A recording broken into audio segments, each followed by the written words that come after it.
సంస్కృతులు చాలా కీలకమైనవి. అలాగే మత ప్రస్తావన లేని రాజకీయాలు రావాలని నేను కోరుకుంటా ఉన్నాను.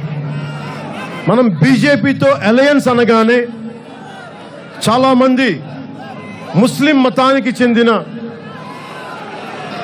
నా సోదరులందరూ, మక్క చెల్లెలందరూ మీరు బీజేపీతో ఉన్నారు కాబట్టి మేము వదిలేస్తున్నామని చెప్తా ఉన్నాను. నేను వారికి ఒకటే మాట చెప్తున్నా,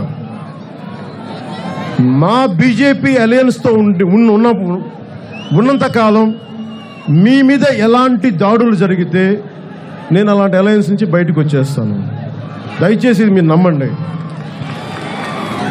ఎందుకు చెప్తున్నానంటే ఈ క్వశ్చన్ ఇది నాట్ అబౌట్ బీజేపీకి సంబంధం లేదు. ఈ దేశ మూలాలు ఎంత గొప్పవంటే 1940లో లాహోర్ డిక్లరేషన్, మహమ్మద్ అలీ జిన్నా గారు ముస్లింలు హిందువులు రెండు భిన్నమైన సంస్కృతులు, వారి దేవుళ్ళు వారి ఆరాధన వేరు, ఇద్దరికి పొసగదు, అందుకని రెండు విడిపోవాలి అని చెప్పి ఆయన కోరుకొని పాకిస్తాన్ తీసేసుకున్నాడు. కానీ భారతదేశం లౌకికవాదం అంటే అది బ్రిటిష్ వాడు చెప్పక్కర్లా, ఫ్రెంచ్ వాళ్ళు చెప్పక్కర్లా, అమెరికన్స్ చెప్పక్కర్లా. వసుదైక కుటుంబం అనేది మన సంస్కృతిలో భాగం. ఈరోజు పాకిస్తాన్లో హిందువులు ఉండలేని పరిస్థితి.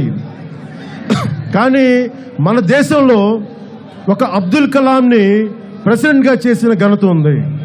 ఒక షారుఖ్ ఖాన్ని సూపర్ స్టార్గా చూడగలిగే దేశం ఇది.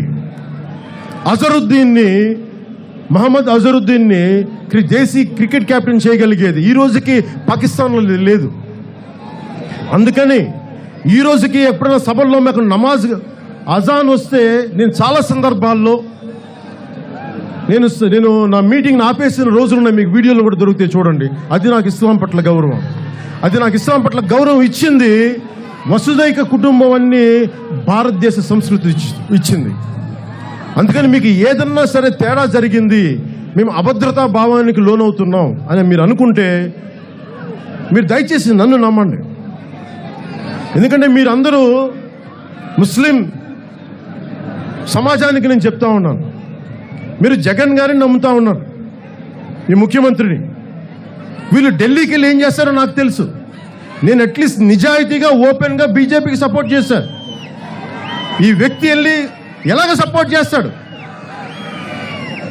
కేంద్రంలో ఏ పార్టీ ఉన్నా సపోర్ట్ చేస్తాడు, బీజేపీ ఉంది వాళ్ళకే సపోర్ట్ చేస్తాడు. మరి అలాంటప్పుడు ముస్లిం